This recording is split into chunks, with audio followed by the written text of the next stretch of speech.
नमस्कार, माझे मनोगत इस उपक्रम में आप सबका स्वागत है। हम आदि शंकराचार्य जी का तत्वबोध इसका अभ्यास कर रहे हैं। शंकरं शंकराचार्यं केशवं बादरायणं सूत्रभाष्यकृतौ वन्दे भगवन्तौ पुनः पुनः। शंकराचार्य जी हमें आत्मा तरही कह इसके बारे में समझा रहे हैं। आत्मा का जो स्वरूप है, सच्चिदानंद स्वरूप, उसके बारे में शंकराचार्य जी बोल रहे हैं।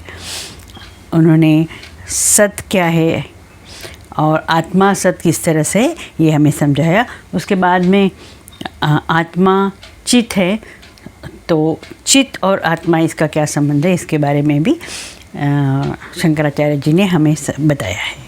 अभी जो तीसरा स्वरूप है आत्मा का, आनंद, सच्चिदानंद, इसमें जो आनंद है उसके बारे में अभी बताते हैं। आनंदकः सुखस्वरूपः, आनंदकः सुखस्वरूपः। इसका अर्थ है आनंद क्या है।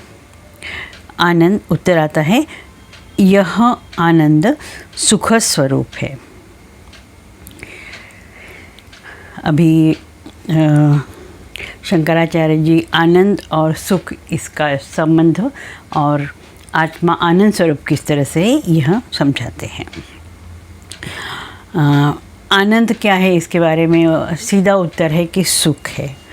अभी हम देखते हैं कि हमारा सुख जो है, हम हमेशा कहते हैं कि हम सुख की खोज में रहते हैं, हमेशा सुख की खोज में रहते हैं। और सुख का जो विरुद्ध शब्द है वो है दुख। तो हम लोग सुख चाहते हैं, इसका मतलब दुख नहीं चाहते हैं। कोई भी, कैसा भी आदमी हो, औरत हो, बच्चा हो, किसी भी देश में रहने वाला हो, किसी भी उम्र का है, किसी भी जो कुछ उसका प्रोफेशन क्या अलग है, प्रोफेशन क्या है, और वो कोई भी, दुनिया का कोई भी आदमी जो है वो हमेशा सुख चाहता है। और सुख के लिए वो सब जो उसका जो रोज का व्यवहार है वो सुख के लिए होता है।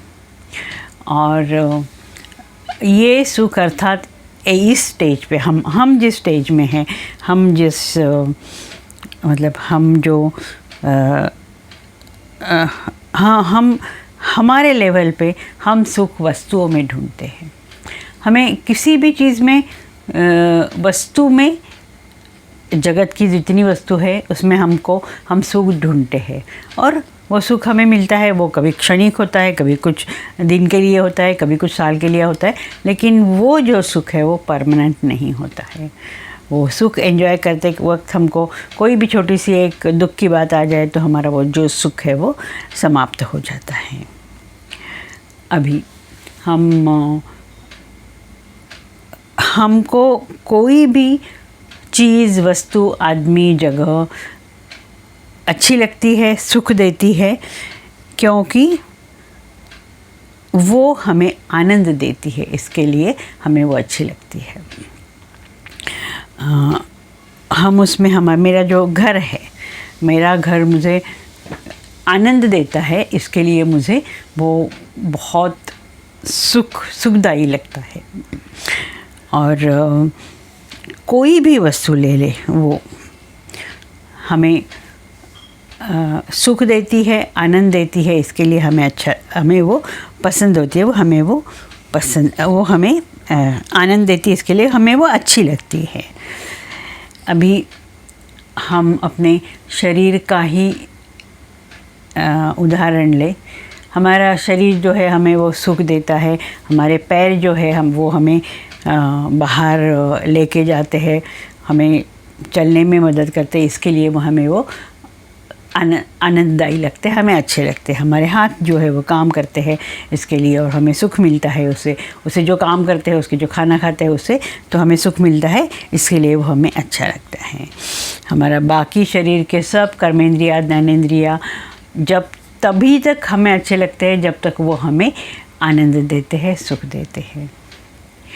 ऐसे हो जाए कि कुछ हाथ को कुछ हो जाए और वो हाथ जो है, चलो हम हाथ की जगह उंगली लेते हैं, जो उंगली है वो हमें तकलीफ़ दे रही है तो वो हमारी उंगली है, फिर भी हम उसको कट करके बाहर फेंकने के लिए सोचते नहीं, क्योंकि उसने हमें आनंद और सुख देना बंद कर दिया है। हमारा शरीर है, जब तक हमें आनंद देता है, जब तक हमें सुख देता है, तब तक ही हमें वो अच्छा लगता है। यहाँ शंकराचार्य जी एक स्टेप आके जाके कहते हैं कि ये जो है, ये जो सब वस्तुएं, जगत की सब वस्तुएं मुझे मेरे लिए अच्छी लगती है। ये जो वस्तु है मुझे अच्छी लगती है, मुझे सुख देती है, मेरे काम आती है, इसके लिए मैं ले लूँ तो वो मेरे पास रहनी चाहिए। लेकिन यदि गलती से वो वस्तु किसी के पास गई तो हम वो बर्दाश्त नहीं कर पाते हैं और वो वस्तु वापस हमें लेने का ट्राई करते हैं। तो ये वस्तुओं का सुख है, वो उसके साथ साथ एक दुख की जो एक लकीर है वो भी हमारे साथ आती है। लेकिन ये जो आत्मा का स्वरूप है, आत्मा का जो स्वरूप है आनंद, सच्चिदानंद में से जो आनंद है वो स्वरूप है, वो अनकंडीशनल है। चाहे कोई भी जगह हो, कोई भी आदमी हो, कोई भी उसके जगह हो, वो उसमें कोई कंडीशन नहीं है, अनकंडीशनल है। इसके लिए हमें आत्मा का सुख जो मिलता है वो पूरी तरह से मिलता है और वही आनंद है। हमें आनंद मिलता है, वो जो आनंद मिलता है वो आत्मा का आनंद है। देखो हमें बहुत एक पर्टिकुलर नई मॉडल की कार आ गई मार्केट में और वो हमें चाहिए है, हम उसके लिए बहुत प्रयत्न करते हैं और वो जो कार जो है जब हम खरीदते हैं वो हमें जो आनंद मिलता है, तो वैसे देखा है जो आनंद जो मिलता है वो आत्मा का आनंद है। लेकिन वो जो आत्मा का आनंद है वो हम उसको, वो जो कार का यहाँ उदाहरण लिया है, वो यदि उस कार को कोई भी स्क्रैच आ जाए तो हमें दुख होता है। तो ये जो आत्मा का आनंद है, इसमें जो दुख है, वो जो दुख है वो उसमें इंक्लूड जब होता है तब हमें ये आनंद, वो आत्मा का आनंद नहीं रहता है, वो हमारे शरीर का आनंद होता है, हमारे मन का आनंद होता है। वो दुख भी जो है वो मन का होता है, बुद्धि का है। वो आनंद और दुख इस तरह से आत्मा का नहीं है तो वो हमें बिल्कुल अनकंडीशनल मिलेगा। और यदि वो आत्मा का है तो हमें अनकंडीशनल मिलेगा। लेकिन यदि उसमें कोई भी कंडीशन आ जाए तो वो आत्मा का आनंद नहीं होता है, वो शरीर का आनंद होता है, इंद्रियों का आनंद होता है, हमारे मन का आनंद होता है, बुद्धि का आनंद होता है। अभी ये जो आत्मा का आनंद है वो हमें हम कैसे जाने कि ये आनंद है वो जो आत्मा का आनंद है। यहाँ हम कहेंगे कि हम एक बच्चे का उदाहरण लेते हैं। छोटा बच्चा जब होता है, वो 3 साल का, 4 साल का, 4 साल तक बच्चा होता है, तो वो हमेशा आनंद में रहता है। वो छोटा बच्चा कभी वो कभी उसको छोटी सी भी चोट आ जाए तो उसकी आंखों में आंसू आ जाते हैं, लेकिन दूसरे ही क्षण में उसकी माँ यदि उसको समझाए या उसको समझाने का ट्राई करे, पास ले, तो वो इमीडिएटली उसका जो दुख होता है, वो जो चोट आने का वो दुख, वो आनंद में बदल जाता है। उसकी आंखों में आंसू है लेकिन वो खिलखिलाते हुए हंस सकता है। सो ये जो आनंद है, बच्चे का जो आनंद है, वो 100% आत्मा का आनंद है, क्योंकि वो अनकंडीशनल है, उसमें कोई भी कंडीशन नहीं है। मतलब ऐसे नहीं है कि ऐसे हुआ तो ही मुझे आनंद होगा, ऐसे होगा तभी मैं हंसूंगा, ऐसे ये बच्चों में नहीं होता है। तो ये जो बच्चे का आनंद है वो आत्मा का आनंद है। अब हम वो आनंद किस तरह से पाए, या किस तरह से हम जाने कि हमको जो आनंद है वो आत्मा का आनंद है, और हम भी उसी तरह से आनंद में सुख में रहें। तो उसके लिए बहुत सारे एक्सरसाइज है। हम स्पेशली ज्ञान मार्ग जो शंकराचार्य जी का मार्ग है, उसमें शंकराचार्य जी कहते हैं कि उसमें आप एनालाइज करिए। हमने कार का उदाहरण लिया, कार हमने ली, हमें बहुत आनंद हुआ, और हम उस वक्त कहते कि वो जो आनंद है वो आत्मा का आनंद है। यही कार हमारे यहाँ आई इसीलिए हमें आनंद प्राप्त हुआ। कार यदि नहीं आती, कार यदि नहीं ले सकते तो वो हम दुखी हो जाते। और आत्मा तो आनंद स्वरूप है, आत्मा का तो दुख नहीं है, दुख उसमें है ही नहीं, दुखी शब्द है नहीं वो, क्योंकि आत्मा का हो सुख स्वरूप हो। तो ये जो सुख और आत्मा, सुख और आनंद है वो आत्मा का स्वरूप है। ऐसे नहीं है कि वो आत्मा से अलग है। जो सुख है, जो आनंद है वो आत्मा से अलग है, ऐसे नहीं है, वो आत्मा ही है। अभी हमारे पास कार नहीं है तो हमें दुख होता है, तो हम उसको एनालाइज करते हैं कि दुख होता है मतलब क्या होता है। दुख होता है मतलब ये होता है कि वो मेरे पास आए तो मुझे बहुत अच्छा लगेगा, because that car is dear to me. अभी वो नहीं आई तो दुख हुआ।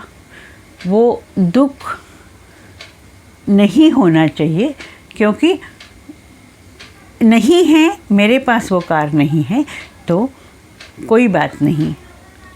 ये यदि आत्मा के ज़रिए, हमारे इंद्रियों के ज़रिए, हमारे शरीर के ज़रिए, हमारे मन और बुद्धि के ज़रिए हम समझे कि नहीं है तो नहीं है,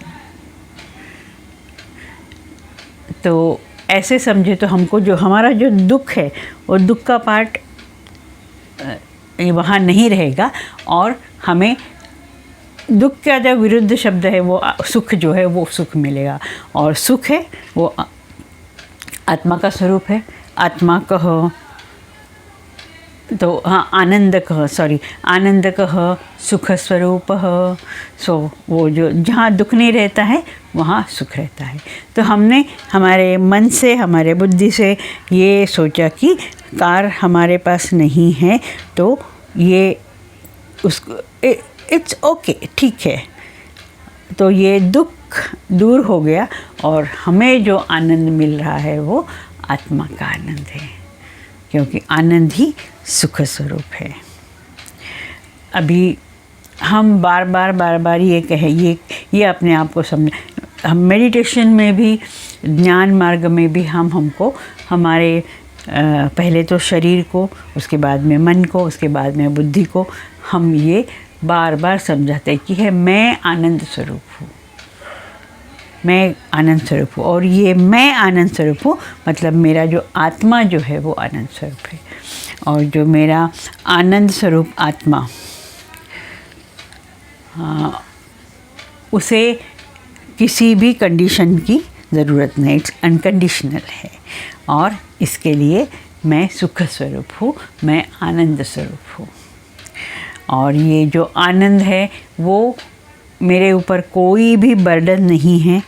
मेरा जो सुख है वो मेरे लिए उसमें कोई भी ऐसे नहीं है कि मैं वो मेरे से मतलब मैंने उसको एक्वायर किया है, एक्वायर नहीं किया, मैंने उसको पाया नहीं है, वो मेरे पास ही है क्योंकि वही मेरा स्वरूप है। तो इस तरह से आनंदकः सुख स्वरूप। सो इस तरह से आनंद क्या है, आनंद सुख स्वरूप है, ये शंकराचार्य जी बड़े सुंदर रीति से समझाते हैं। और अभी यहाँ जो आत्मा तर्हिकः, ये जो है ये पूरा ये जो चैप्टर है वहाँ इसका समापन करते हैं शंकराचार्य जी। एवं सच्चिदानंद स्वरूपम स्वात्मानं विजायनीयात्। एवं सच्चिदानंद स्वरूपम स्वात्मानं विजानीयात्। इसका अर्थ है इस प्रकार सत चित और आनंद स्वरूप अपने आत्मा को जानना चाहिए। ये जो हमारा आत्मा है, हमारा आत्मा, उसको कोई भी विशेषण नहीं लगा सकते। कोई भी मतलब हम ये कह नहीं सकते कि आत्मा ऐसा है, आत्मा ऐसा दिखता है, या आत्मा का स्वरूप क्या है। उसका स्वरूप जो है वो सत चित आनंद है। उसको कोई उसको रूप नहीं है, या उसका कोई भी उसका जगह नहीं है। लेकिन जो आत्मा है वो आत्मा के ही प्रेजेंस में हमारा पूरा जो व्यवहार है, हमारे शरीर का, हमारे इंद्रियों का, हमारे मन का, हमारे बुद्धि का, वो चलता है। यही तो ये इसको शंकराचार्य जी कहते हैं कि स्वात्मानं विजानीयात्, उसको जानना चाहिए। अब ये जो जानना चाहिए उसके लिए भगवद गीता में भी और बाकी सब हमारे उपनिषदों में, ग्रंथों में बताया है कि उसको जानने के लिए क्या करना चाहिए। तो गीता में तो 3 जो योग है उसके बारे में बोला है, कर्म योग, भक्ति योग और ज्ञान योग। तो ये 3 जो योग है, ये 3 जो रास्ते हैं, उस रास्ते का, उसमें कर्म योग क्या है, या भक्ति योग क्या है, या ज्ञान योग क्या है, इसका भगवद गीता में अभ्यास करें, उपनिषदों में अभ्यास करें, और हमें पता चलेगा कि ये जो आनंद जो है वो सच्चित आनंद, ये हमारे पास ही है। सच जो है वो तीनों काल में वो स्थित तिष्ठति रहता है, वो आत्मा है। चित जो है वो भी आत्मा है। ज्ञान स्वरूप चित है, वो आत्मा है। और आनंद जो है वो आत्मा है, वो सुख स्वरूप है। तो सत्य स्वरूप, ज्ञान स्वरूप और सुख स्वरूप, ये आत्मा है। और इसके लिए ये 3 योगों का, 3 मार्गों का तो हमने अभ्यास करना चाहिए। उसमें से जो मार्ग हमारे लिए लगता है कि हमारे पर्सनैलिटी के लिए ठीक है, कर्म हो या ज्ञान हो या भक्ति हो, तो उसी रास्ते से हमें चलना चाहिए। और गीता में भगवान श्री कृष्ण ने कहा है कि ये तीनों मार्ग शुरू में अलग अलग लगते हैं, लेकिन ये जो कुछ पूरा उसका अभ्यास करने के बाद हमें पता चलता है कि ये तीनों मार्ग एक जगह, एक ही तरफ मर्ज होके वो वहाँ जाके पहुँचते हैं जहाँ हमें आत्मा का ज्ञान होता है, हमारे आत्मज्ञान होता है। तो लेकिन उसके लिए जो प्रयत्न जो है हमें करना चाहिए, यहाँ साधन चतुष्टय बताया गया है, तत्वबोध में ही वो साधन चतुष्टय को देखना है। उसके बाद में हमारे पंचकोश है, अवस्था है। ये जो तत्वबोध में हमें तत्वबोध में जो भी हमें बताया गया है उसका अभ्यास करना चाहिए और उसको अपने जीवन में उतारना चाहिए। और ये जीवन में उतारना यदि हम प्रयत्न करें तो हम कर सकते हैं, वो बिल्कुल मुश्किल नहीं है, बहुत ही आसान है। यस, अभी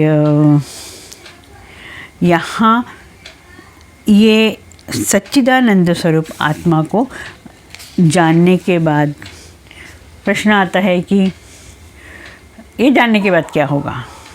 मैंने जाना कि आत्मा मेरा सच्चिदानंद स्वरूप है, तो क्या होगा। तो भगवान श्री कृष्ण एक जगह बहुत ही गीता में बहुत ही सुंदर रीति से बोलते हैं, वही कि मैं अर्जुन,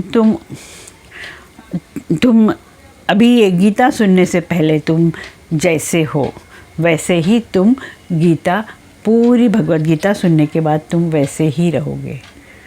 लेकिन तुम्हारे शरीर में न तो कोई बदल होगा, लेकिन तुम्हारा जो मन है, तुम्हारी जो बुद्धि है, वो बुद्धि में ये ज्ञान स्वरूप, ये ज्ञान क्या है, भक्ति क्या है, कर्म क्या है, ये तुम्हें पता लगने के बाद, पहले भी तुम क्षत्रिय थे और गीता सुनने के बाद तुम क्षत्रिय ही रहोगे, लेकिन तुम एक प्रॉपर क्षत्रिय, एक बहुत ही अच्छे क्षत्रिय होगे। तो तुम्हारा जो शरीर है, मन है, बुद्धि है, शायद उसमें कुछ बदल नहीं होगा, लेकिन तुमको अपने ड्यूटी का, यहाँ अर्जुन के बारे में कहते हैं, तुम्हारी ड्यूटी जो है ये तुम्हें पता चल जाएगी और तुम अच्छी तरह से वो निभा पाओगे।